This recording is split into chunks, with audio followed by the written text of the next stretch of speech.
It's time for Wise Money with Korhorn Financial Group with certified financial planners Kevin Korhorn, Mike Bernard, and Josh Gregory. Welcome to another episode of the Wise Money Show with Korhorn Financial Group, where every week we're helping you take your next wise step in your financial life. Thanks for being here, friends. My name is Mike Bernard. I'm your host. I'm also one of the certified financial planners on the program. And with me in the KFG studios, as always, my business partners, Kevin Korhorn and Josh Gregory. Are you one unexpected expense away from a financial crisis, even if things seem to look fine on the surface? This week, we're revealing 5 hidden signs that you may not be as financially secure as you think and what to do about it. That and more coming up on this episode of the Wise Money Show. Yeah, how do you know? How do you know? Wealth is a secret. It's hidden income, whether past income or oftentimes future income. That's what's visible. But wealth is hidden. So how do you know? We're helping with that right now. If you have a question for the program, we'd love to hear from you. You can call or text us, 574-222-2000. That's 574-222-2000. Online, wisemoneyshow.com is where you can find us. And then all over social media, wherever you're at, we are there as well. Search The Wise Money Show. Actually, we're going to talk about your feelings today on The Wise Money Show. And how do you feel about money? No, I'm partially kidding. But your feelings lie to you. Mm-hmm. They do. Mm-hmm. And sometimes you've got a hunch or an intuition or just your conscience is kind of communicating something. And other times it's way off. Are there times when you're going to be doing all the right things financially and feel like you're not making any progress? Yeah, absolutely. Mm-hmm. Absolutely. Are there times when you're going to feel like you're doing the right thing, but actually you're not? Mm-hmm. Yes, that's true as well.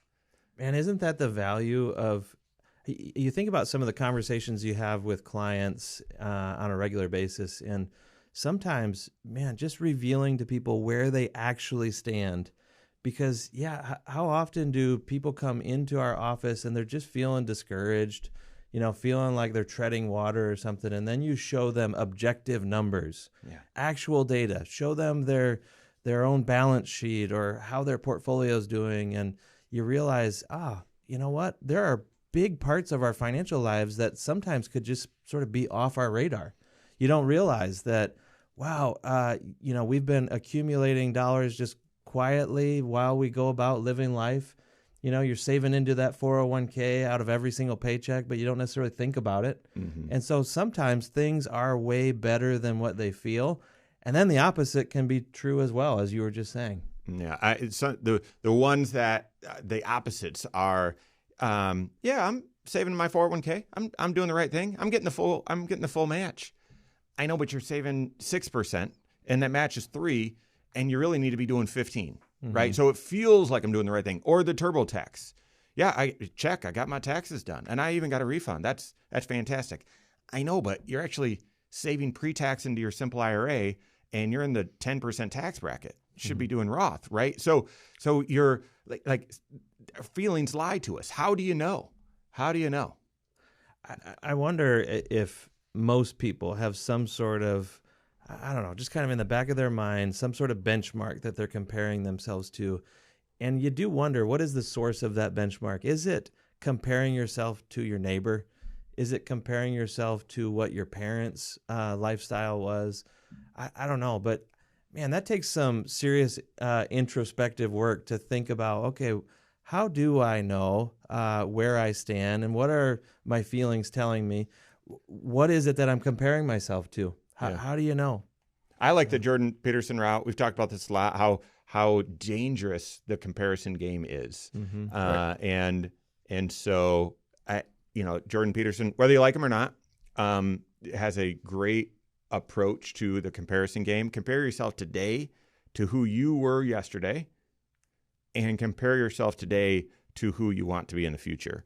And I think that is spot on financially. You try to compare yourself financially to your neighbor or the person, the coworker next to you, a sibling or whatever, and you will be miserable. And you will likely make some really big financial mistakes as well. However, you compare yourself today to where you were in the past, and you'll be focused on, am I making progress?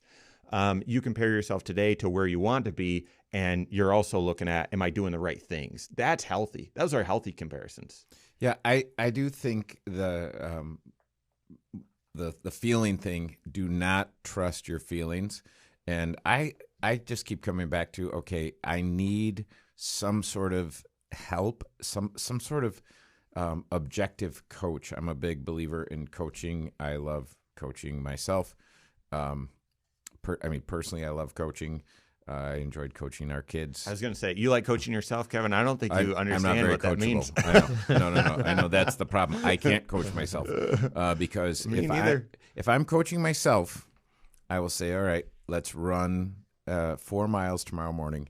And when the alarm goes off at 5:45, I say, there's no way you can run. You have to set the alarm for 7, Right. just in time to get ready for work and go to work. And so I lie to myself when I'm coaching myself, but this is why I need an external stimulus. I'm meeting someone at the gym. Okay, I have to get up and go to the gym. But financially, some of the most fun things that we do is we sit down with folks who might be feeling not very encouraged about their financial life, and show them the positive things that they have going, and show them, hey, look, with these raw materials, the finished product that we can build is amazing. Mm-hmm. Yeah. And I don't know, one of the favorite things that I remember this from early in my career, people walking out and saying, I don't know why, but I just feel better. I always feel better when better when I'm leaving than when I'm That's what I'm coming in. always hoping to hear as people leave. Absolutely. Yeah. So there are certainly going to be times when you're doing the right things and you don't feel like it in your finances because you're saving up and the investment world has gone down. And that's a common theme. We have certainly seen a bit of that this year, and you just need to brace yourself that might make you feel one way, but it's not reality. You're buying shares, and even though your overall net worth has gone down or that investment account has gone down, you're still doing the right things. I want to go back to, Kevin, where you started taking us, and that was, is there a chance that you aren't as financially secure as what you think you are? I mean, how you would know and true up and shore up those shortcomings or those rough patches working with your CFP. I mean, and not just any CFP, one that is doing comprehensive financial planning. I heard this one recently by an investment by a client of an investment professional. They're now saying they do financial planning because they're looking at your investments and then your retirement and then your insurances. Nope, that's still just kind of pushing products as well. You need comprehensive. There's 6 areas to your financial life. We didn't make that up. The Certified Financial Planning Board says there's 6 areas to your financial life, and you need a CFP that's looking at all of them. That's how you see where you're blind spots, and true them up. So let's talk about a few of the ways or times when you might not be as financially secure as what you think. And the first one has to do with income. You've got high income, but in reality, and this might burst your bubble, but in reality, you're living closer to paycheck. Even though you have high income, oftentimes people think, I've got high income, I can borrow a lot, I can afford this nicer vehicle, I can afford this bigger house, but that's pushing you into living paycheck to paycheck. You might not be as financially secure as what you think. Yeah, I think what you're hinting at is it possible that even with that big income, that just allowed you to go secure some significant debts, some obligations? And so I might refine it and say, you have big income and you don't have the flexibility to reduce your spending to create margin when you need to. And part of that flexibility goes away when you do get yourself locked into certain monthly payments ultimately. So it could be a big mortgage, could be car payments. Maybe you've just reached the stage in life where you've got education costs for your kids or something like that. But the point is, you don't have choice. And if you have big income but no choice, you're living paycheck to paycheck, and that's a stressful existence for sure. And it could leave you vulnerable for some of the unforeseen. Yeah, one of my favorite things about working at Korhorn Financial Group is there's a lot of younger folks that are in the hallways, especially in the summer. We have 9 different interns, and they're all college students, and they're awesome. Yeah. But having a conversation with them about this topic is something we should talk about. Yeah, and it makes me think, going back to that flexibility, Josh, and how much of your budget, how much of your monthly expenses are fixed, rain or shine, you've got to pay those bills, how much is variable. All right, we got more coming up here on the Wise Money Show with Korhorn Financial Group. Both of us started going and had to turn. Hello, YouTube. Thanks for being here. This is the Wise Money Show. What you're watching right now is a weekly 1-hour talk show. There's right here on the channel, 10 a.m. Eastern Time every Saturday morning. Also on podcasts at the same time, also on a couple local radio stations at the same time as well, which is why the content's broken up the way that it is and has segments and all that. But we've got a lot of content right here on this YouTube channel, over 1,500 videos by now, taking individual financial concepts, applying it directly to your financial life, changes in the new tax laws and biggest risks to your retirement, how to manage inflation, what the right investments are for that, and all sorts of things. So make sure you hit that subscribe button, turn on notifications here, no matter where, every time we drop new content. If you like the content, like the content. All right. There's something floating in my water, and I can't tell if it's alive. Oh my. Well,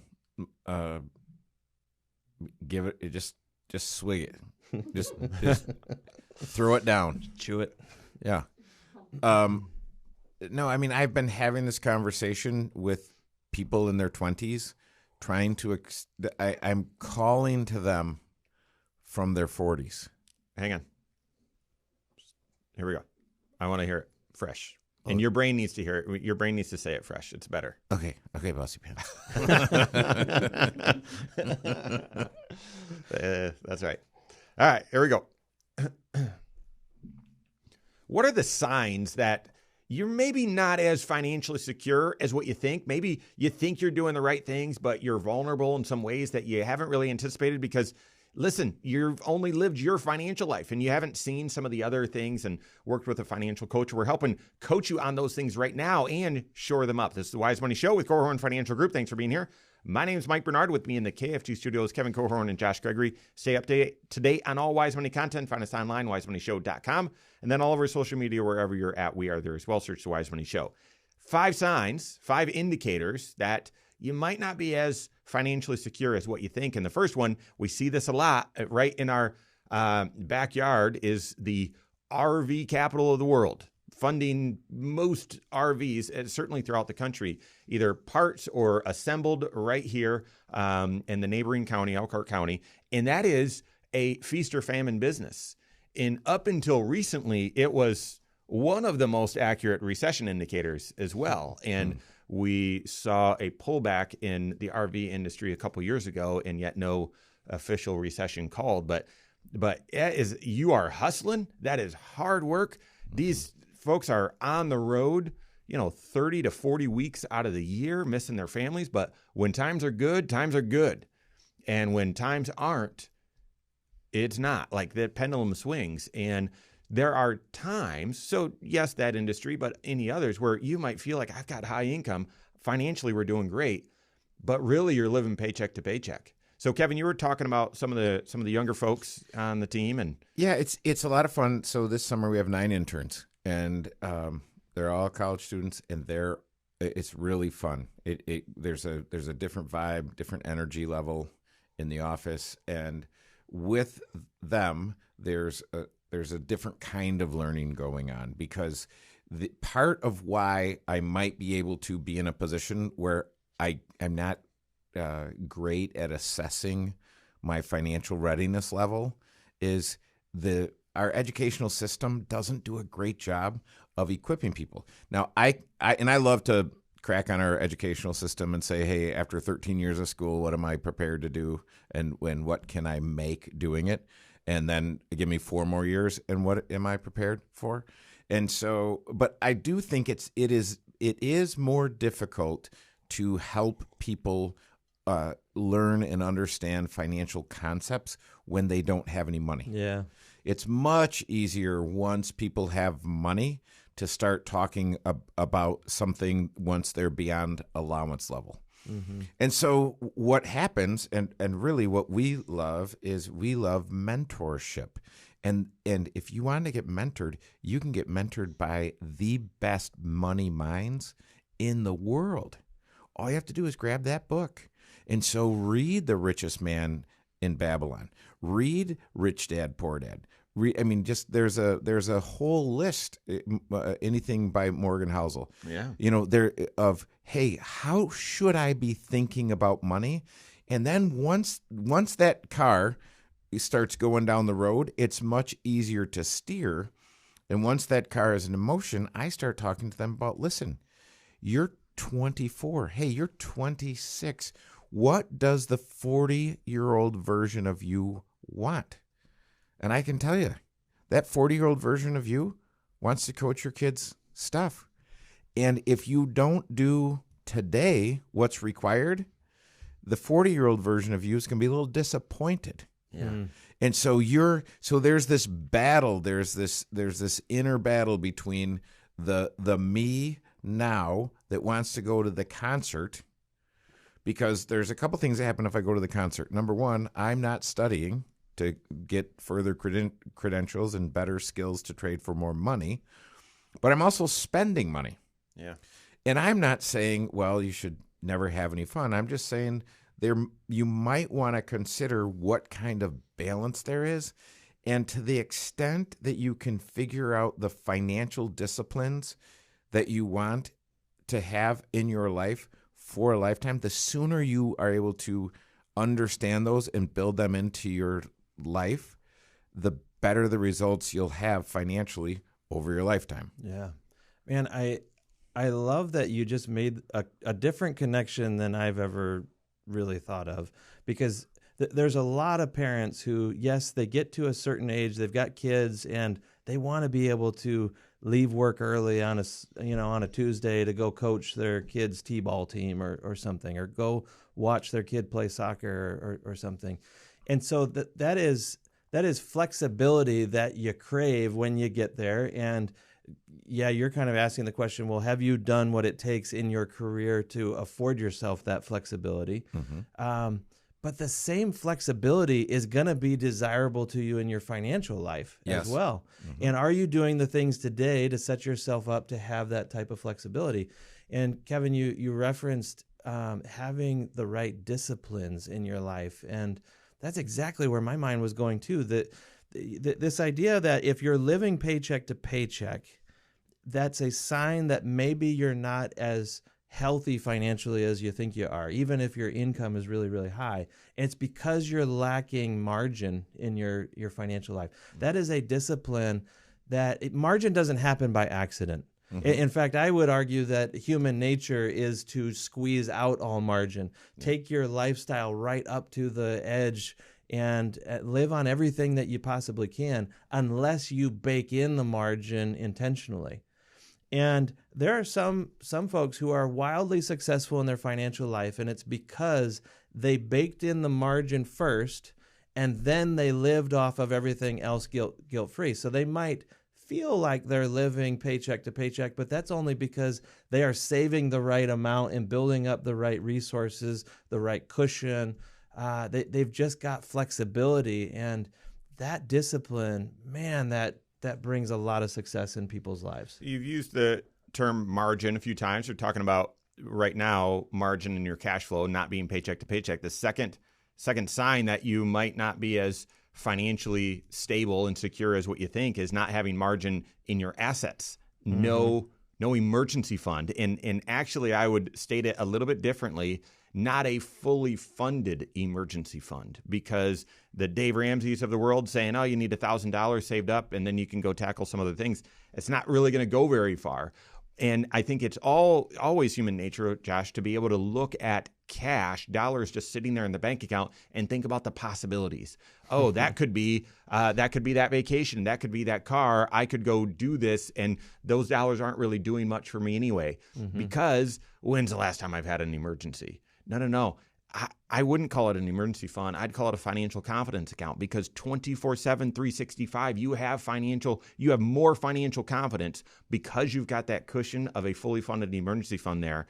and it's there if you need it. Absolutely. This is one of the reasons why we encourage people to build their emergency fund in a separate account, maybe even a separate institution, separate bank entirely, so that when you're logging in to pay the bills or hit the ATM machine, you're not being reminded of this big pool of dollars that's sitting out there available for some creative ideas that will inevitably hop into your head. So I like to have an emergency fund that is sort of out of sight, out of mind, but fully liquid, fully accessible, easy to transfer or to access when an emergency actually comes up.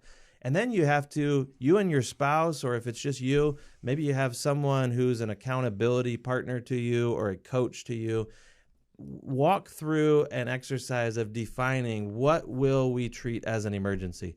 When would we actually go access this money? Is it for some major car repair or significant home repair that goes way above and beyond just normal maintenance type stuff? Is it only the unpredictable or unquantifiable things? Is it we're only going to touch this if there's an interruption to our income? Mm-hmm. That's the primary emergency fund usage that we think of. Something happens in your health and you can't work for a period of time, you lose your job, some sort of shakeup in your industry and your hours are cut, whatever it is that is reducing your income.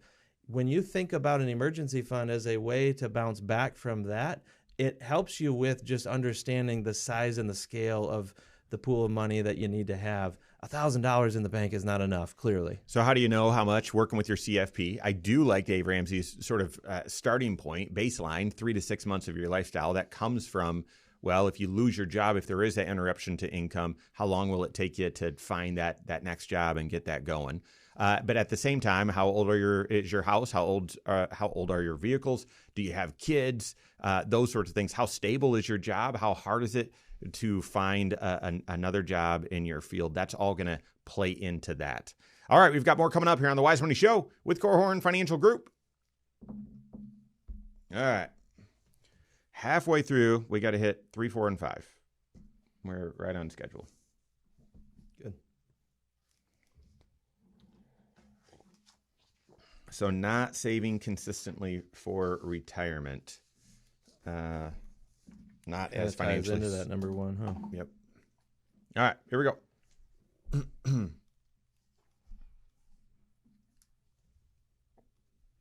And then what's the next one? Yeah.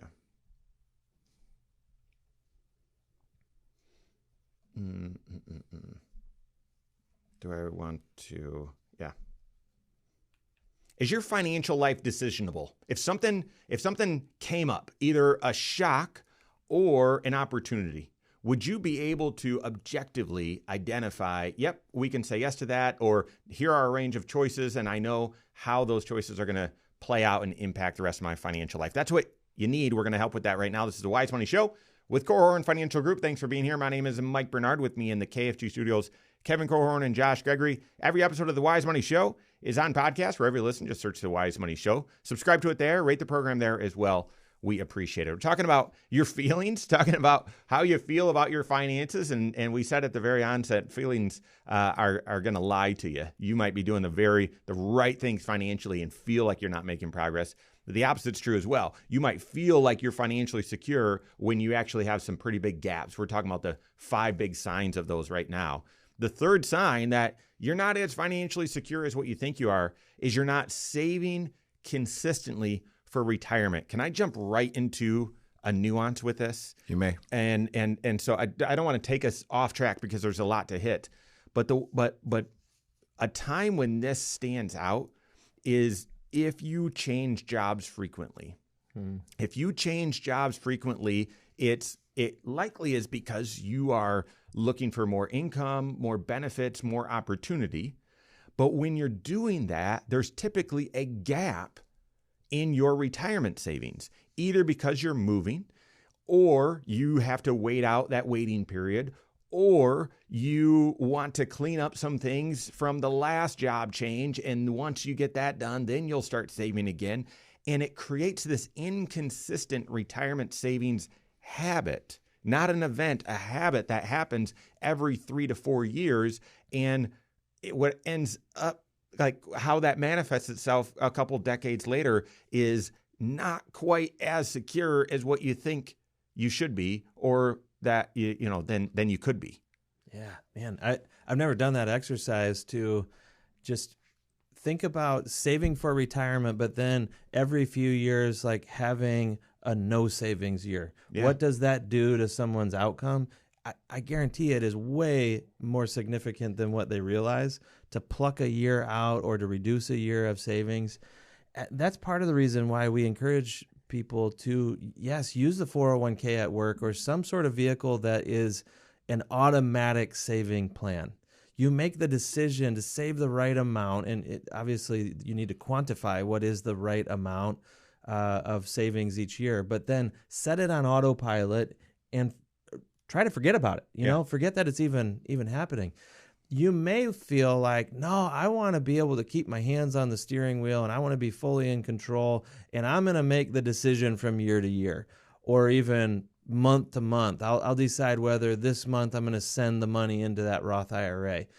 If you're making your decision in chunks or periodically, if you're revisiting the choice on a regular basis, that's probably a sign that maybe you don't have enough margin in your life. You've gone up too close to the edge on your spending, and you just don't have the consistent available resources to know, I don't have to live on that $500 per month.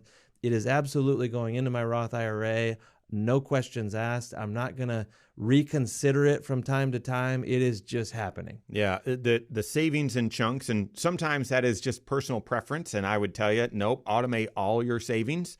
But other times it is industry or role prevalent.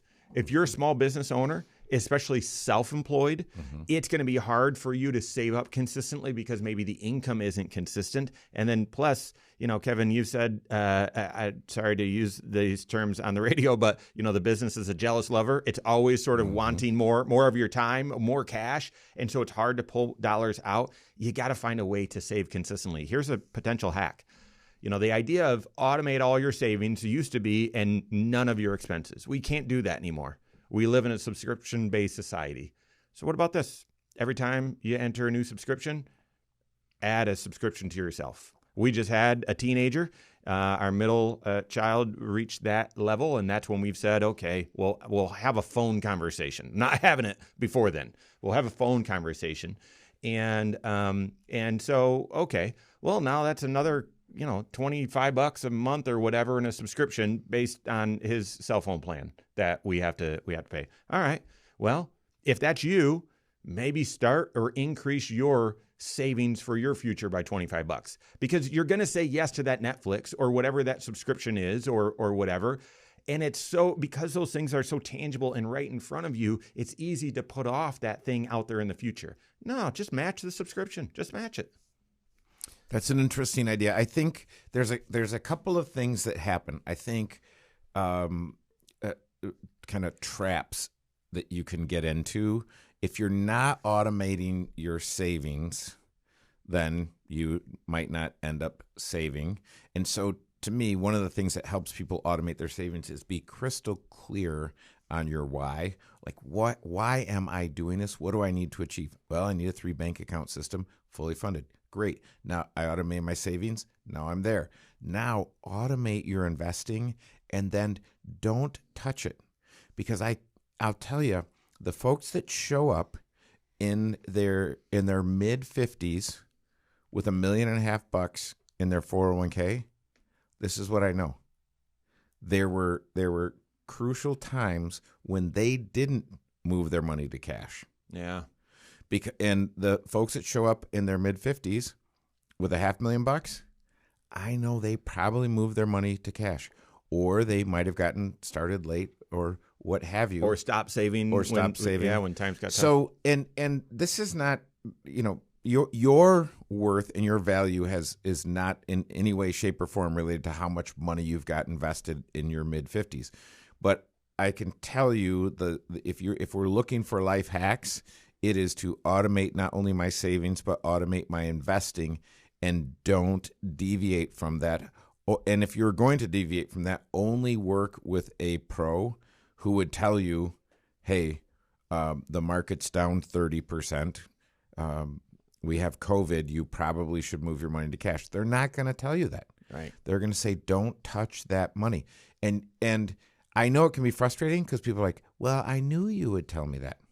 Well, how many times when you used to live at home with mom and dad, when they would say, don't touch that hot stove. Well, I knew you were going to tell me not to touch the hot stove. Well, it's still sage advice. Yeah, That's right. save consistently. All right.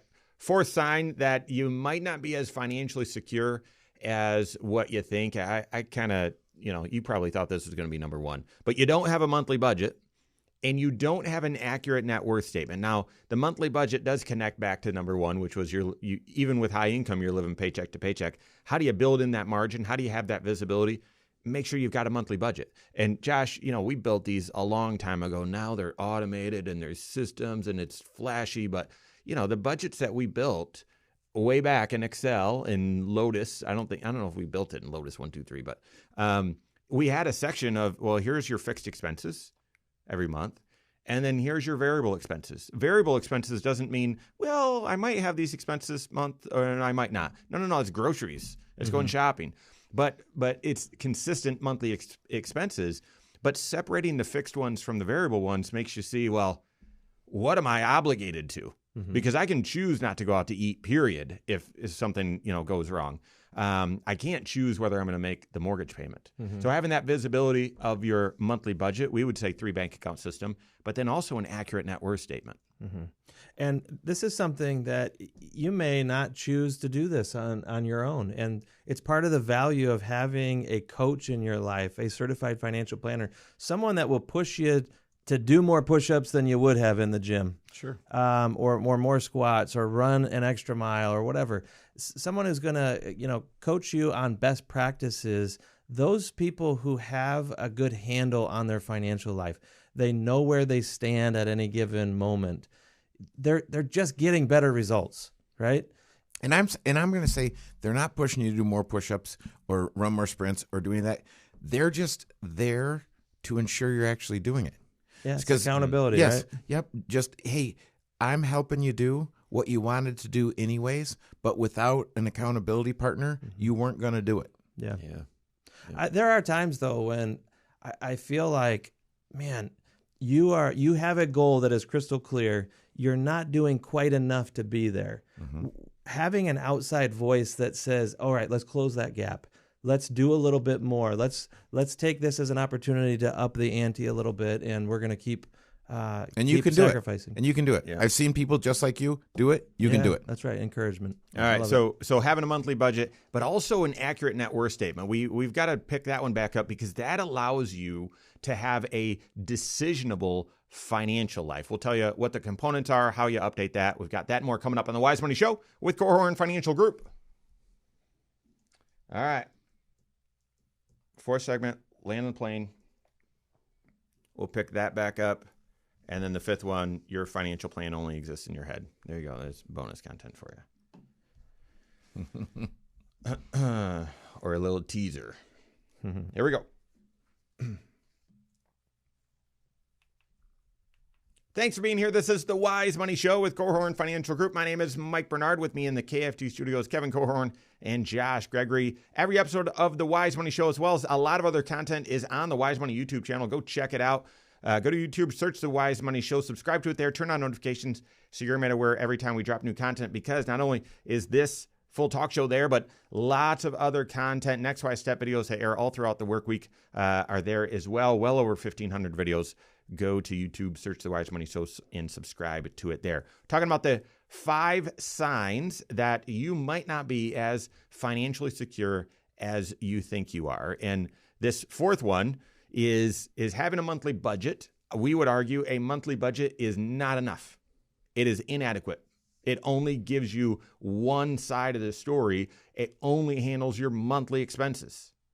How many of us have non-monthly expenses? All of us. Either once a year, vacations, birthdays, those sorts of things, or every 6 months, could be some insurances, property taxes, those sorts of things. You have expenses that are seasonal or in chunks. You know they're going to happen. You've already said yes to them, but they don't show up in your monthly budget. Those are the things that break a monthly budget. You need a 3 bank account system, but you also need an accurate net worth statement. Kevin, you said long ago, the power of the net worth statement, Josh said earlier, I believe, is that can be a yardstick of, am I making progress financially? But the other thing is it helps you make decisions. Your financial life is decisionable. Why don't you share a little bit more about that? Well, when you are deciding, hey, I want to do this, what's the best way to do it?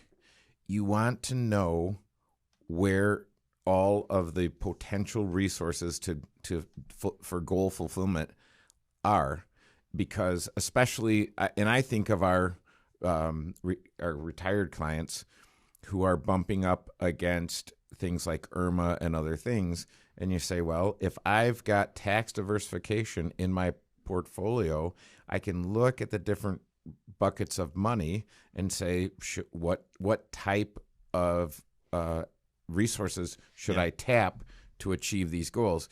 Because if I hit the wrong one, I'm going to have some unintended consequences elsewhere in my financial life. But this is but it doesn't matter if you're retired or not. You want to have 24/7 your financial life decisionable, and you want to have, and we use a very powerful tool, Wealth Vision 360, where you can have your financial life connected and see that way when you call in and you say, hey, could we pay for this car in cash, or do we need to finance a little bit of it? And if we're going to finance it, should we, finance it through when we go to the dealership, or should we do it at a bank? Should we use our home equity line? Blah, blah, blah. So when you have visibility, you have clarity and confidence to make the right decisions. Yeah. I don't know why this popped in my head. This is probably a dumb analogy, but to not have a balance sheet, it almost feels like you're playing euchre and you don't even know which cards are in your hand. And to know what your options are as you're facing, that's right. I'm going alone. No guts, no glory. We played together, I see. Huh? No, I mean, to me, having that visibility, as you said, is like knowing what are your options, what cards should I play, in what order, that kind of thing. And a lot of people don't pay attention to the details of their financial life. They don't have a balance sheet in place, and therefore they don't really know the lay of the land potentially. And that could be options, like the positive side. The flip side of that coin is, are there risks that you're facing or vulnerabilities that are not jumping off the page to you? Yep. If you could zoom out and see from 10,000 feet up your whole financial life, and what kind of cash, liquid assets do we have? What are we accumulating for long-term goals like retirement or education? What are our illiquid assets like a house or maybe certain automobiles, that kind of thing? If you don't have that lay of the land, then you may not recognize that, we're doing really great for retirement, but we are really skinny on cash. What are the risks that maybe leaves us exposed to? Are we going to be potentially in trouble if there's an interruption to our income and now we have to go to long-term assets in order to live for a while? Or will we have to immediately start borrowing money? Okay, let's look at the liability side of the balance sheet. Do you have borrowing capacity if you had to improvise for some period of time? What are the monthly obligations that you are locked into and therefore don't have any choice on if things do kind of rock the boat a little bit for you financially? Yep. So all that to say, like knowing what your options are and knowing what your risks are, that's part of having not only a balance sheet, but also the monthly budget crystal clear in your mind. Yep. All right. And then the fifth sign that you might not be as financially secure as you think you are. And this is the one that sort of encompasses all of them and the ones that, we haven't specified. And that is, your financial plan only exists in your head. we see this all the time. And you might say, of course, I'd expect you guys to say that. Self-serving, I get it. No, people come in. Oftentimes, so does everyone need comprehensive financial planning? Yes. However, oftentimes there's a catalyst that sort of jars someone to say, okay, wait a second, this change just happened, or I'm ready to make this change. Now I want to work with a certified financial planner. And typically after that event, when they come in and in that first conversation, just getting to know each other, talking about goals, talking about process, they're sharing their plan. This is what we were planning on. This is what we were expecting. And I've never seen a financial advisor, certainly at KFG, poke holes in it because, and make someone feel bad. But I'm going to say in just about every circumstance, there's a way to enhance that plan. Either get you there faster, get you there more creatively, or, actually what you are trying to achieve, that's not quite possible. That's not realistic with these laws. We need to take a different approach. Something powerful that comes from writing your goals down too. Yes. I remember you kind of coaching me on that early on in my career, Kevin. Mm-hmm. But I also feel like if it's all in just your head and you're married, what's the difference between that version in your head and your spouse's? And for you to not kind of get on the same page and consolidate your view, your goals, your vision of the future with your spouses, it leaves the potential for missed expectations or potential conflict as well. And so just the act of getting your financial plan out of your head, where a certified financial planner can now see it and be a part of it, but so can your spouse. Your whole team is kind of rallying around the same vision and the same plan. Man, all rowing in the same direction. That's kind of a theme on how we try to run our business here. We want everybody on the playing off the same sheet of music, so to speak. What about in your financial life and getting your financial plan written and kind of codified, like getting it established in something tangible? Man, that's powerful for a family. Yeah. The retirement plan is often one and that you might have access to an online calculator, or maybe when you log into your 401k, it's going to tell you you'll have this much retirement income. Guys, I want to tell you, I mean, even that financial plan that's not in your head, maybe because you saw it in an online calculator, a couple things. One, that's just retirement. Retirement is one of the 6 areas of your financial life, but that's not your financial plan, period. That's your retirement plan. But then second, if you say, well, that's my big goal, that's what I'm focused on, I want to know if I'm on track, you don't know all of the variables going into that. I haven't seen an online calculator that goes that is thorough and deep. Most of them, they're trying to make it easy, because if it takes too long, you're not really interested and they lose you off their site. They want it to be easy for you, and therefore you don't know what the variables are, and garbage in, garbage out. So working with your certified financial planner, looking at all 6 areas of your financial life, because they're connected. That's where I would leave it. If you're listening to this and saying, okay, yeah, how do I know where my blind spots are and what I need to do to officially shore them up? It could be in your insurance coverages. So often people look at their coverages and are thinking price first, coverage second. No. The opposite is how you apply that to your finances. Based on your financial situation, what insurance coverages do you need? Now let's go get them at the very best price. That's comprehensive financial planning, just one example. So work with your CFP, make sure they're doing comprehensive financial planning, looking at all 6 areas of your financial life.